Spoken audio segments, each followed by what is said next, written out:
Pre-season testing. Too many variables, too many unknowns. The chance of somebody sandbagging is too high. So you can never draw conclusions from it, but you are still willing, aren't you? What has changed since Abu Dhabi? How are rookies going to perform? How will drivers adapt to new cars and new teams? What team will rise to the top? And what team will fall to the very bottom? Finally, can Mercedes or Ferrari dilute the lead of Red Bull and set us all up for a breathtaking season? I'll answer these questions in pre-season testing breakdown. Let's go!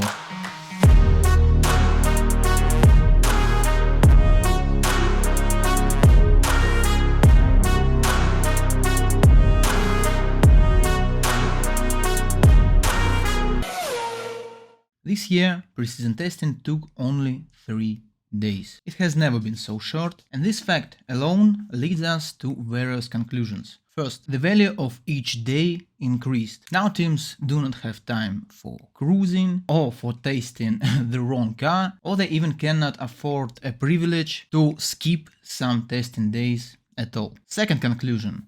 Price of an error increased dramatically, including both sides, team side and driver side. So this fact put a lot of pressure on teams and on drivers, especially on rookies. But while drivers performed their job exceptionally well, the biggest mistake was made by Oscar Piastri, and still this mistake didn't lead to anything more than a 360 spin. But teams and especially engineers didn't manage to put on such a perfect performance and made quite a lot of mistakes. What's on the technical side?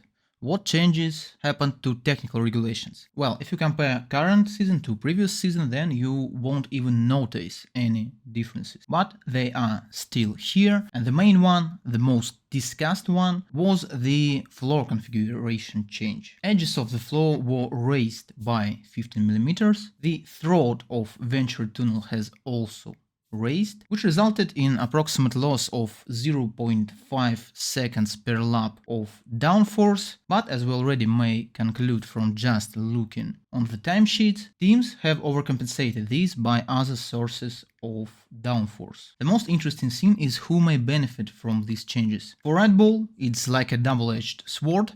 From the one side, the previous year design was heavily focused on the floor, and we may assume that Red Bull is the best team in terms of floor engineering. But from the other side, these changes may damage the whole car concept. We do not know if we sum up both these factors have resulted positively or negatively for Red Bull. I assume that Red Bull may still benefit from these changes more than the competitors.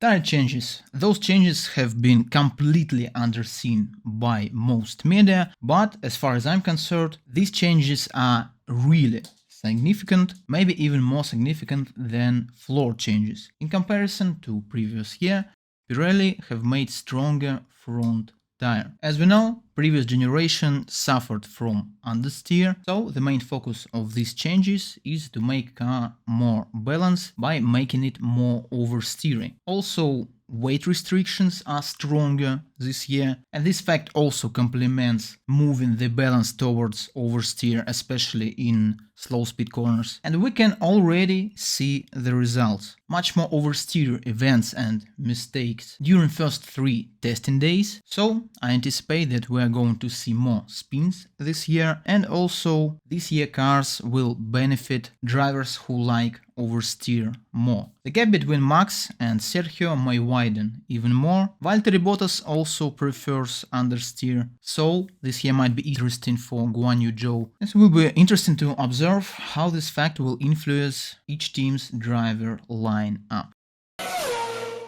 Despite all the changes, porpoising is here to stay. It was obvious from very first minutes of testing. But now, of course, it's a bit less of a problem. Firstly, it's not a surprise anymore. Secondly, engineers now already know how to work with it, how to fix this problem, so everything seems to be under control. But the porpoising resistance of cars will be hugely tested during first half of year, because if we will look in the calendar, we will see that the first half of year is flooded with street circuits. Street circuit, street circuit, street circuit, street circuit, street circuit, street circuit. And only from Austria we are consistently on stationary race tracks. And as you know, porpoising may be provoked and strengthened by the bumpy surface of street circuits. Now finally let's go through the data. Here for example you see day 1 and the brightest theme is Fernando Alonso in second place. Also a good result by Alex Albon, but as you perfectly know, lap times during pre-season testing does not matter so much, because nobody knows what fuel load does any team has, and the difference between F1 car with an empty tank and with a full tank is at about 6-8 seconds per lap. But what really matters is this graph. Number of laps is the only measurable and objective metric that we can talk about. And the second objective and measurable thing is number of failures. So I've made a small summary table for you for each day of tests, which contains only objective metrics. And we can see that McLaren nearly failed the first day. The brake failure held them in the garage for quite a long time. Also, Aston Martin faced a small failure, but still their car stopped on the track. Red Bull dominated first day by lap count and by lap time. Mercedes and Williams both have done some strong mileage, and as we see, the average was at 127. Moving to the second day, Guan Yu Zhou performance was just outstanding in terms of lap times and in terms of lap count, and the main losers of day 2 was Mercedes. Huge failure with hydraulics. George Russell had to stop on the track, managed to do only 26 laps, and in terms of time the day was still poor for both Mercedes. We can see that average amount of laps has increased a bit, and Alfa Romeo faced a small failure, while Alfa Tauri and Williams ran some really strong mileages. Moving to day 3, Alfa Romeo again in top 3. This time it was Valtteri Bottas, again lots of laps, and again a huge fail from McLaren. Really small amount of laps, big failure with front wheels, and also Alfa Romeo stopped on the track due to gearbox trouble. So we can see the highest average lap count, and now let's sum the whole 3 days up. Here you can see all the teams sorted by number of laps. McLaren was definitely the worst team, the worst amount of laps, 2 big failures, day 1 and day 3. Alpine also didn't done so well. The lap times were not so great. Also, Esteban Ocon has faced a lot of problems with car balance. This is it. Surprisingly, Alfa Tauri and Williams are topping the lap count charts. Lots of laps plus no big failures. The same thing may be said about Haas, and Red Bull is a complete outlier. No big failures, no small failures, just living at the top of the timetable, and the fact that Max Verstappen didn't even bother himself with participating in the third and final day of testings speaks for itself. Now let me break down the one and only 360 spin that was performed by Piastri during the third day of testing. As you can see, it is a 9 and 10th corner. This is a very interesting spot.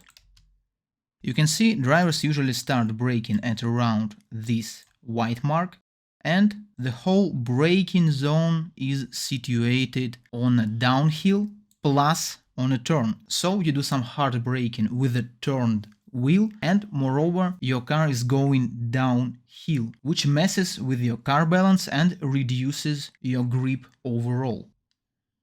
And you can see that the first correction comes really fast. That means that mistake occurred when Oscar has just stepped on the brakes. I assume that he was too hard on the brakes, stepped on them too aggressively. Maybe wind has helped him a little bit. What is even more interesting, we usually see a lots of mistakes in the final phase of the braking, somewhere at around here. But usually it's a front left lockup, and it leads to a massive understeer. But here we see mistake have occurred early, and it leads to oversteer, which is really interesting. And let's see. Yeah, he tries to catch it, but he cannot. But still, quite a good catch. He's performing a 360. There is a big room for mistake in this corner. So he just spins, catches the car and returns to the track. Now, since I've analyzed the 360 spin of Oscar Piastri, let's talk a little bit more about how have rookies performed during the tests. As you know, there are supposed to be 3 rookies, but Lance Stroll managed to hurt his wrists during bike training, and Aston Martin reserve driver Felipe Drugovich got a chance to perform. It is clear that Aston Martin didn't have the full focus on Felipe Drugovich, and that's quite fair. He's a reserve driver. So, in terms of total laps, he's the last from all the rookies. But if we talk about his pace, he made a solid performance. I didn't see any mistakes from him from driving standpoint, so I think Felipe can be really pleased with how he did during the test. Which of course we cannot say about Oscar Piastri, but still it's mainly the team's fault, not his fault. 170 of total laps, and it may be quite a pity for him, because as a rookie you especially need to get the laps in. And both Nick De Vries and Logan Sargent should be really happy with their testing. Logan managed to do 154 laps. It's the second best performance in terms of one driver laps during one day. Only Max Verstappen on the first day has done 157, but still a solid amount of total laps, and also quite a good time during day 2. 7th place overall, but Nick De Vries managed to perform even better during this exact day, and I think that he deserves the number 1 spot in terms of rookie performance. The most amount of laps, the best performance in terms of lap times, so this is it for our rookies. Aston Martin and Alfa Romeo performance, are they really that good? And I will tell you that I wouldn't run with the conclusions, because if we look in the long run series, they were still 1 or 2 seconds of the leader space, and plus top teams like Mercedes, Ferrari, Red Bull are more likely to do some sandbagging. So do not let the exceptional 1 lap performance fool you. Also, both Alfa Romeo and Aston Martin are in the bottom half in terms of lap count. They both had some issues, some failures, so I wouldn't be so hyped with their lap times. Now, with all this gathered knowledge, let's proceed to some nasty speculations. Let's make a tier list of how this team performed during those tests. Here I have 6 tiers: excellent, strong, good, normal, bad and awful. And we start with Alfa Romeo, and I will not put them higher than good, because lap count is not so great, because they had a serious issue with gearbox, also they had a small issue but still had it. So yeah, lap times were good, but that's not enough to impress me. And which team went under the radar but had the most lap count, didn't face any significant problems at all, and moreover had some decent lap times also, is AlphaTauri. The only reason why they are not in the excellent category is because we have a Red Bull, but we'll return to it later. Then Alpine, literally a bad performance. Small lap count, absence of good lap times, the absence of balance in the car. The only positive thing is also an absence of some failures, but that's why they are not in awful but just in bad tier. Aston Martin, the same thing as Alfa Romeo, and I put them into the same brackets. Then Ferrari, and I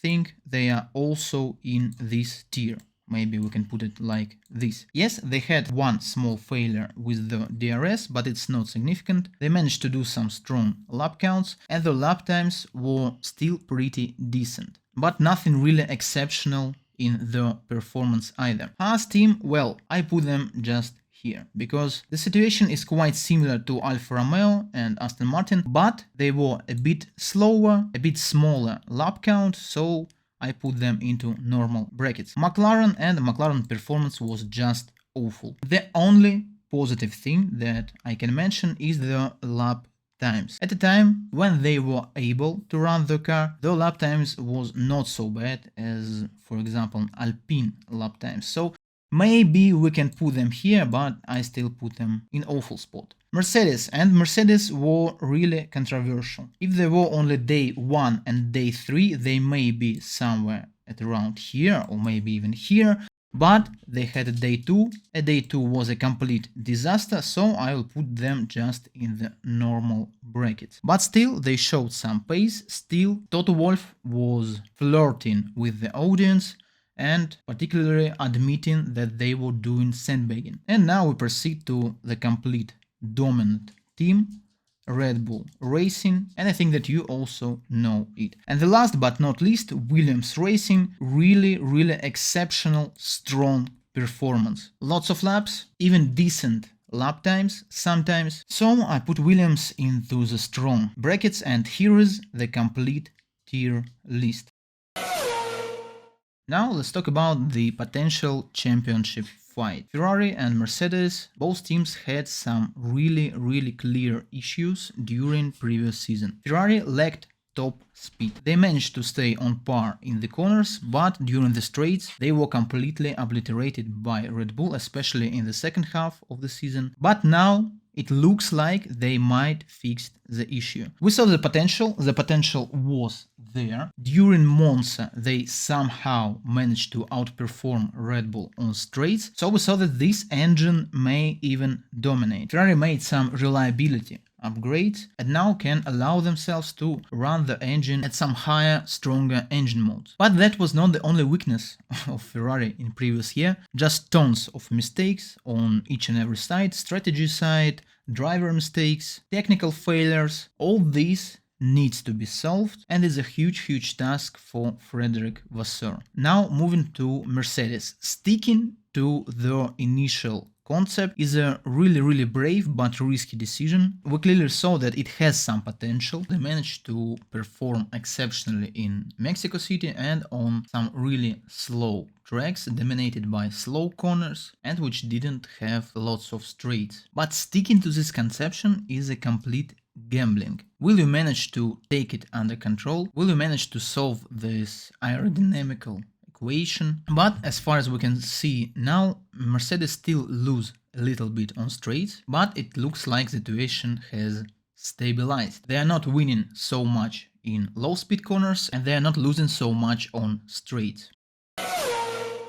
Now, the final and the main thing. Let's compare RB19 to RB18. The best lap of 2023 preseason testing, Sergio Perez is at the top. The best lap of 2022, Max Verstappen is at the bottom. Let's go. You can see that both videos are synchronized with the start-finish line, and let's go. And we go on. Looks particularly similar. And here video is paused where Sergio is starting to brake, and as we can clearly see, Max Verstappen braking point is drawn with this red arrow, so we can see some significant difference, maybe 5 meters, maybe 10 meters between the braking points. And we also see no difference during the straight, frame to frame, which might be quite interesting. Let's go on. Braking zone, they turn the car in, and now the apex. In terms of track position, in terms of track progression, car now are in equal spots. But we can clearly see that Perez manages to hit the apex while Max completely misses it. So Max's car on Sergio cam will be somewhere like here. Also, Max's work with the steering wheel was really stable, while Sergio was really like cautious with the steering wheel, and the main explanation I find to this difference is the shift in car balance. Car is now way more oversteering. Now let's proceed. And the second proof that the car is more oversteering is this correction. During previous year, car was really stable during this direction change, but now we see that Sergio needed to catch it. Let's go on. We still see current car doesn't win anything, in fact it maybe even loses a bit to previous, but the situation will change during the straight.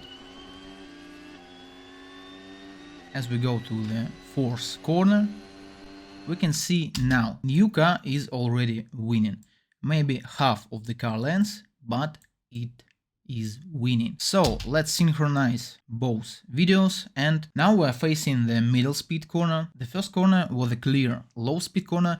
This corner is a clear medium speed corner. Let's try to notice some difference. Here I paused it on the braking points, and now braking points are similar. But the difference appears here. We can see that new car is way more efficient during the braking phase. And we could even saw it from the previous corner. As you remember, Sergio Perez started to brake earlier, but they arrived on the apex identically. That means the new car really wins on the braking, and we can see it in the second corner. Also, RB19 doesn't only outperforms RB18 during the braking, it also outperforms its direct competitors. Current generation Mercedes and Ferrari are also losing to Red Bull during the braking phase. Now let's go further. If it was a quali lap, it will be completely abandoned. All four wheels are clearly off the white line. Why Sergio managed to be just on the white line, or at least on the edge of the track. And here you can see the first sector difference. 0.4 of a second between sectors, and we saw the exact spots where the difference was done. But now let's compare the following sequence of fast speed corners. Again, we see that previous year car is way more stable. We can see it from the walk with the steering wheel, but that may also mean that Sergio Perez was attacking more and was finding himself more on the edge of the grip. No significant win or lose of lap time during this fast speed section, so I may conclude that downforce levels are maybe on the same level as they were. So guys, this is it. This was a summary video, the breakdown of pre-season testing.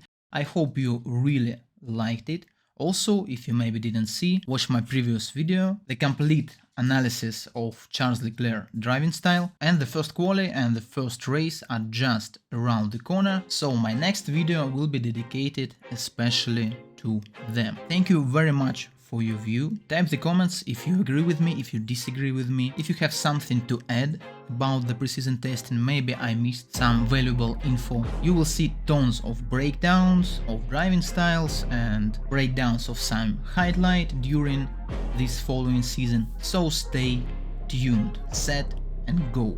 I wanna be the greatest. Everybody on the fake shit. I look around and feel like everybody is the fakest. I make this every day and I'm impatient, hoping one day I blow up from the basement. Statement, the top is so vacant. I don't hear shit that I think is amazing. Waiting for my day when I'm playing sold out shows for 1,000